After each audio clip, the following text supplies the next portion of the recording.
The town has become a place where these two gangs clash.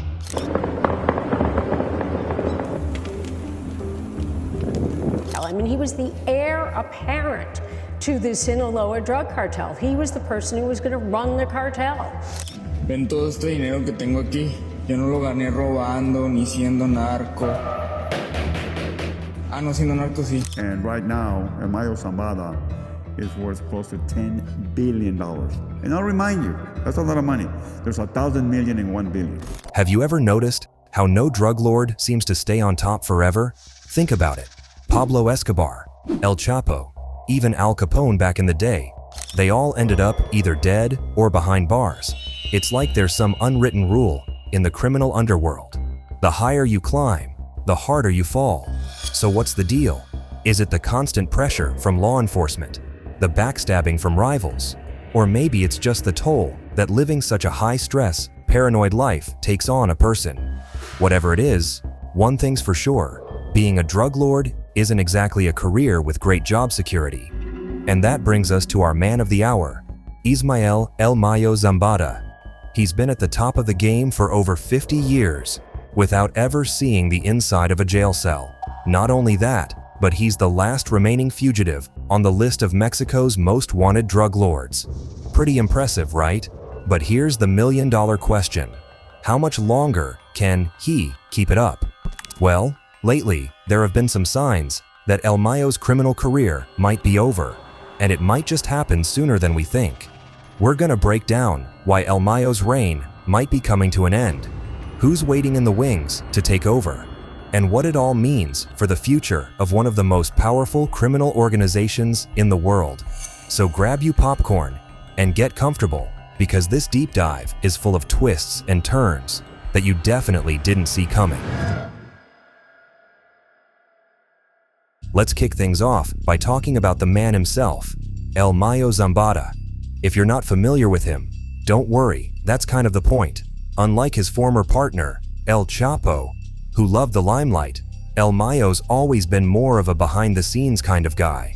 Born on New Year's Day, 1948, in a little town called El Alamo in Sinaloa, Mexico, Ismael Zambada Garcia didn't exactly come from a life of luxury. His family were poor farmers, and young Ismael spent his early years working the fields. But he had bigger dreams, and unfortunately, for the rest of the world, those dreams involved the drug trade. El Mayo got his start in the 1960s as a small-time marijuana farmer. Back then, the drug trade in Mexico was pretty simple. Grow some weed, smuggle it across the border, and profit. But El Mayo had a knack for the business, and he quickly moved up the ranks. By the 1970s, he was working with the big boys of the Mexican drug trade, including the infamous Miguel Angel Felix Gallardo, the godfather of the Mexican drug trade. But when Felix Gallardo's empire fractured in the late 1980s, El Mayo was right there to pick up the pieces, helping to form what we now know as the Sinaloa cartel. Now, here's where El Mayo's story diverges from your typical narco tale. While most drug lords tend to have a meteoric rise followed by a spectacular fall, El Mayo's been more like the tortoise in the race. Slow, steady, and incredibly hard to catch. We haven't really had a photo of this guy probably for 25 years. For over 5 decades, he's managed to stay at or near the top of the drug game without ever being arrested. That's pretty much unheard of in this line of work. Even his longtime partner, El Chapo, famous for his prison escapes, couldn't avoid capture forever. A news alert coming out on this one. The infamous El Chapo headed our way. He's now being extradited to the U.S. from Mexico. The drug lord Joaquin Guzman recaptured after 6 months on the run. You'll remember back in 2015, he escaped a Mexico City prison through a ventilated tunnel, which he accessed in his own prison cell. But El Mayo? He's like a ghost. So how's he done it? Well, for one, he keeps a much lower profile than most drug lords. No flashy parties, no interviews with Sean Penn, no bragging on social media. El Mayo's more likely to be found in a modest safe house in the mountains than in a luxury penthouse. He's also known for his strategic alliances and his ability to adapt to changing circumstances. When the heat's on in one area, he shifts operations elsewhere. When one smuggling method gets compromised, he comes up with a new one. The guy's like the chameleon of the drug world. But perhaps most importantly, El Mayo's known for his connections. We're talking high-level government officials, military brass, even, some say, US intelligence agencies. Now, no one can confirm or deny any of that. But let's just say El Mayo's got friends in high places, if recent headlines are anything to go by. But now that Mexico's former top cop is behind bars, the attention turns to the man who got away. A case that further proves corruption can rise all the way to the top. Genaro Garcia Luna was convicted of taking massive bribes to protect drug cartels he was supposed to be taking down. Genaro Garcia Luna helped the Sinaloa drug cartel smuggle more than 50 tons of cocaine into the U.S. Prosecutors called in former members of the cartel to testify against Luna. They claimed he received more than $200 million in bribes. And that's just what we know, thanks to the dedicated work of Mexican law enforcement. Now, imagine what we have yet to discover. All of this has allowed El Mayo to build an empire that stretches far beyond Mexico's borders as well. We're talking operations in the US, Europe, Asia, and even Australia. The best ways they can capitalize their profits is to mitigate risk, and of course risk is international law enforcement. So they're constantly looking for new routes, new avenues to get their drugs to wholesale markets and ultimately consumer markets. Here we have a little container that was found inside of a big container. It appeared to be full of drugs, so not even hidden between other goods, just a whole small container filled with 11 tons of cocaine. At its peak, the Sinaloa cartel, under El Mayo and El Chapo, was estimated to be responsible for up to half of all illegal drugs entering the US. That's billions of dollars worth of product, folks. And right now, Mayo Zambada is worth close to $10 billion. And I'll remind you, that's a lot of money. There's 1,000 million in 1 billion. But here's the thing about being on top. There's nowhere to go but down. And as we're about to see, even the mighty El Mayo might not be able to outrun the natural passage of time and the inevitable downfall that we all eventually succumb to. Now, I know what you're thinking. If this guy's been untouchable for 50 years, why should I think that's about to change? But there are a few factors at play here that suggest El Mayo's luck might just be running out. First up, let's talk about El Mayo's health. The guy's pushing 76 years old now, and living the high-stress life of a drug lord for over 5 decades isn't exactly great for your longevity. There have been persistent rumors for years that El Mayo's dealing with diabetes, and some reports suggest it's gotten pretty bad.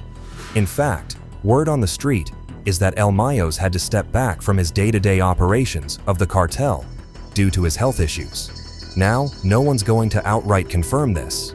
It's not like the Sinaloa cartel puts out press releases about their leadership structure. But if it's true, it's a big deal. In the world of drug trafficking, any sign of weakness can be fatal. And this has been proven time and time again. When the plane carrying El Chapo touched down in New York 2 years ago, the world's most wanted narco looked confused, overwhelmed even, asking the DEA agent, "Where am I?" "Nueva York," they told him. His face says it all. The most powerful drug lord ever to live, reduced to tears in the hands of US federal agents. But it's not just El Mayo's health that's a concern. The heat from law enforcement is getting hotter by the day. The US government has had a $5 million bounty on his head since 2003. That's nearly 2 decades of being one of the most wanted men in the world. And unlike his buddy El Chapo, El Mayo's managed to avoid capture all this time. But here's the thing, every day that passes, every successful drug shipment, every rival eliminated, it all adds to the target on El Mayo's back. The authorities are constantly gathering intel, flipping lower-level cartel members, and closing in on his location. It's like a game of cat and mouse, and sooner or later, the cat usually wins. Plus, let's not forget that El Mayo's been losing allies left and right.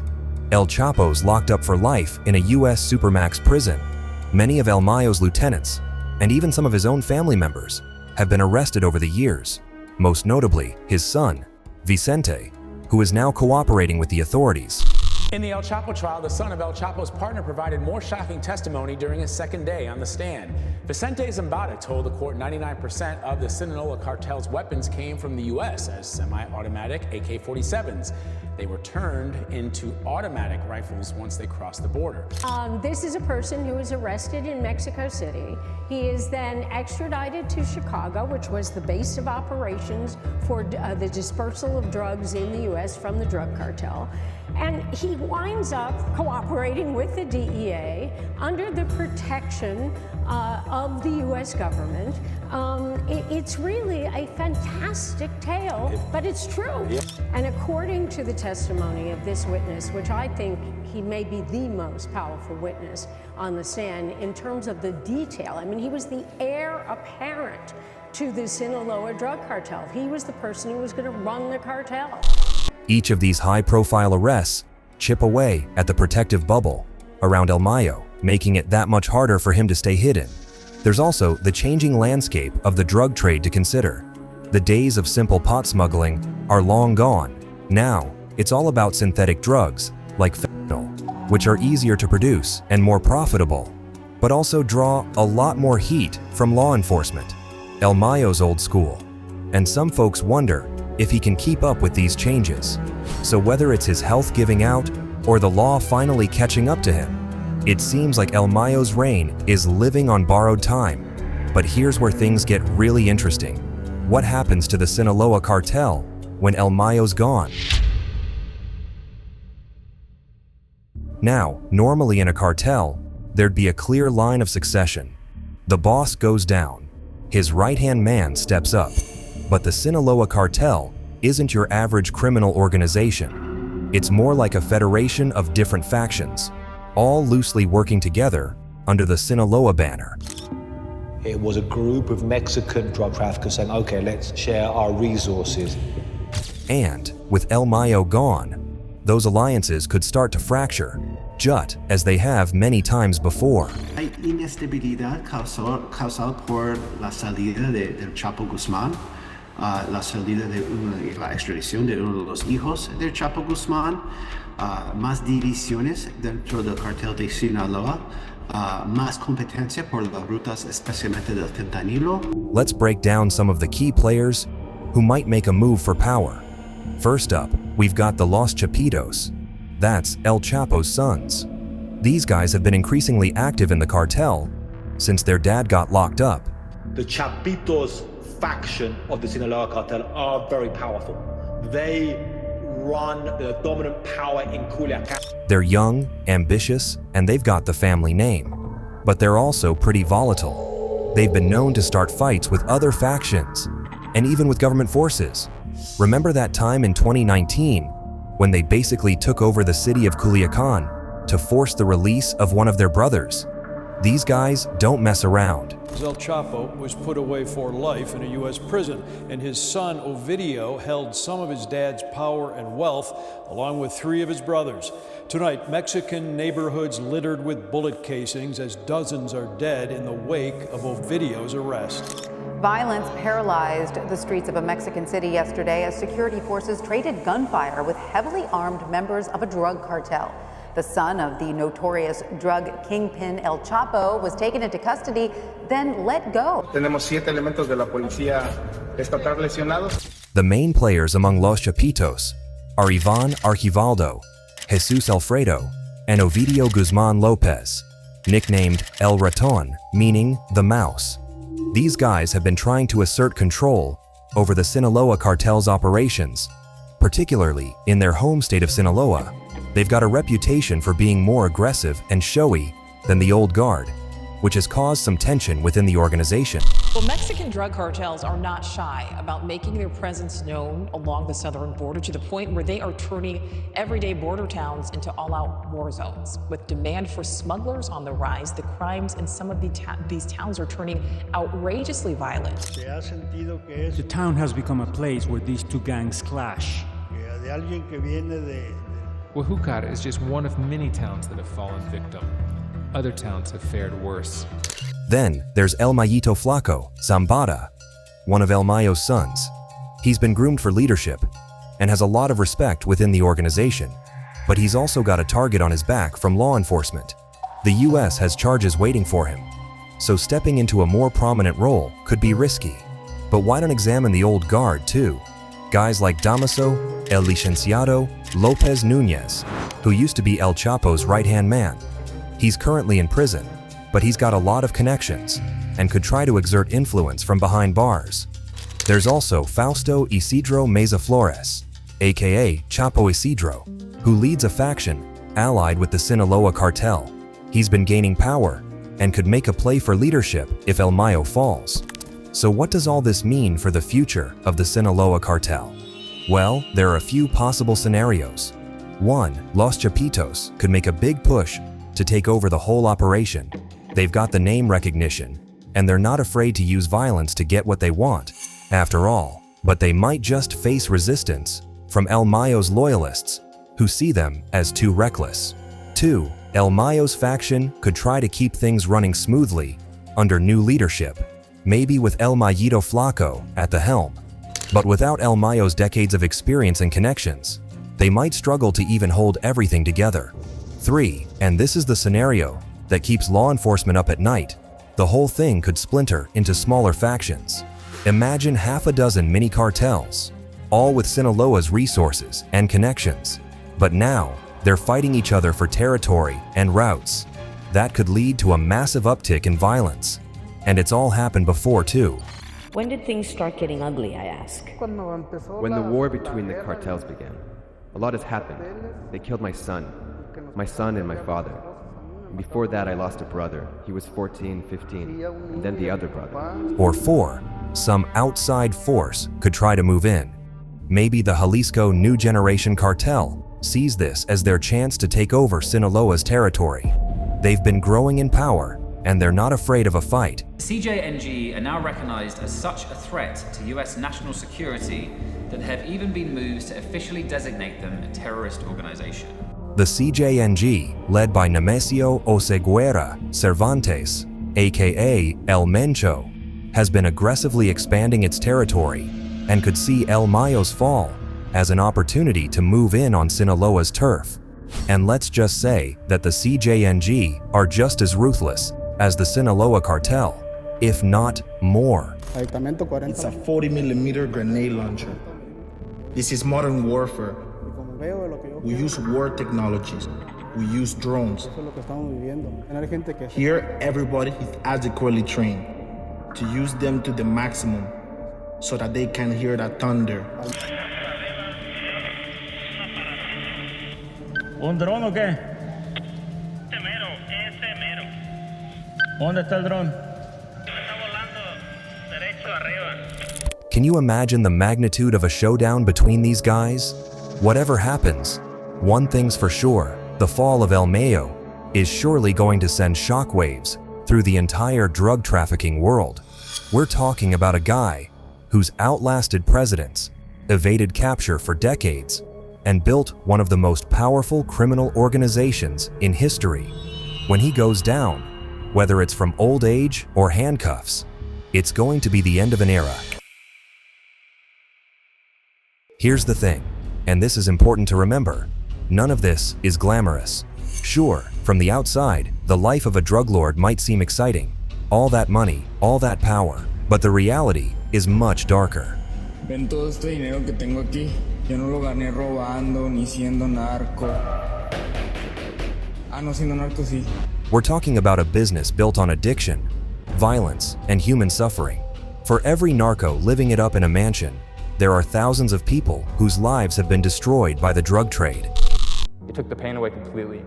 100% took the pain away. So it was helpful at first, for maybe like a month. And then I realized when I don't have it, I go through severe withdrawals, and it was terrifying to realize that because I didn't have it one time and I didn't know how bad it was gonna get, and it got so bad. And withdrawals are the worst part about it. It's really, I wouldn't wish it on anyone. Families torn apart by addiction, communities ravaged by cartel violence, and countless lives lost in the endless drug wars. And for what? So a few guys at the top can live like kings while everyone else suffers? And let's not forget about the people who work for these cartels. You know, when was the first time for you and how did it happen? I was going on 13 years old the first time I took a life. It's just one day, I mean, got invited to Mexico. He pulled out a handgun, told me to kill that person, the one kneeling in front of him. And I just shot him. They do it for sport. They have nothing else to do. I mean, they need excitement in their life, and that's how they get it. Sure, some of them get rich, but most are just pawns in a dangerous game. They live with the constant threat of violence, betrayal, and arrest. One wrong move, and they could end up in a shallow grave or a prison cell. It's a life of paranoia and fear, always looking over your shoulder, never knowing who you can trust. So I started questioning everything, you know? Started questioning who I was and why I was there. And if what I was doing had any honor, you know? If it was worth dying for. I wasn't about to go back to prison. And knowing how the game works, you know? You're just a pawn for the real people that are making money. They're not gonna worry for you. They're not loyal to you. You're just something that can be replaced by something else. Even for guys at the top, like El Mayo, it's not all it's cracked up to be. Yeah, he's got money and power, but he spent decades on the run, unable to live a normal life. He can't see his family, can't walk down the street without worrying about getting shot or arrested. Is that really a life worth living? The violence associated with the drug trade has had a devastating impact on Mexico. Since 2006, when the Mexican government launched its war on drugs, an estimated 150,000 people have been killed in drug-related violence. That's more than the number of civilian deaths in Iraq and Afghanistan combined during the same time period. They are finding severed heads in public parks, arms and legs in trash bags, bodies wrapped in blankets outside their homes or next to schools. It's a whole different world, and the violence that the human being is able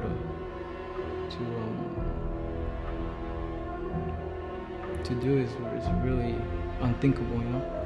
Basically, they were doing worse things that we could never imagine in a first world country. And it's not just the direct violence. The cartel's influence has corrupted institutions at every level of Mexican society. Police, politicians, judges. In many areas, it's hard to know who's working for the cartels and who isn't. The corruption is so high that they're being paid up from high up. This erosion of trust in public institutions has had a profound impact on Mexican society. Then there's the impact on the U.S. side of the border. The opioid epidemic, fueled in large part by drugs trafficked by cartels like Sinaloa, has devastated communities across America. In 2019 alone, nearly 50,000 people in the U.S. died from opioid-related overdoses. That's more than the number of Americans who died in the entire Vietnam War. I have had patients die. I've had patients whose family members have died, and all of these people are children, brothers, sisters, moms, dads, family members, and they're all loved. And these deaths are often unexpected and tragic. So as we watch this drama unfold, as we see what happens when El Mayo finally falls, let's remember the real cost of the drug trade. It's not just about who's in charge or who's making the most money. It's about the countless lives ruined, the communities destroyed, the future stolen from so many people. The fall of El Mayo might be the end of an era, but maybe, just maybe, it could also be the beginning of something new. A chance for Mexico to break free from the grip of the cartels. A chance for communities to heal and for people to find a better way forward. But let's not get ahead of ourselves. The drug trade is a complex problem with no easy solutions. It's not just about law enforcement, cracking down harder, or building bigger walls. It's about addressing the root causes: poverty, lack of opportunity, corruption, and the demand for drugs in countries like the U.S. Entirely preventable and tragic violent crimes are reported almost daily. Violent criminal gangs and international crime cartels are now operating in our cities and sanctuary policies protect these criminals from deportation and, in many cases, from even detention. Hospitals are forced to provide billions of dollars of uncompensated care. Fatal drugs like are now flooding our streets. Some experts argue that the focus should be on harm reduction and treating drug addiction as a public health issue rather than a criminal one. Others advocate for legalizing and regulating certain drugs to take the profit out of the black market. These are complex, controversial ideas, and there's no consensus on the best way forward. What is clear is that the current approach isn't working.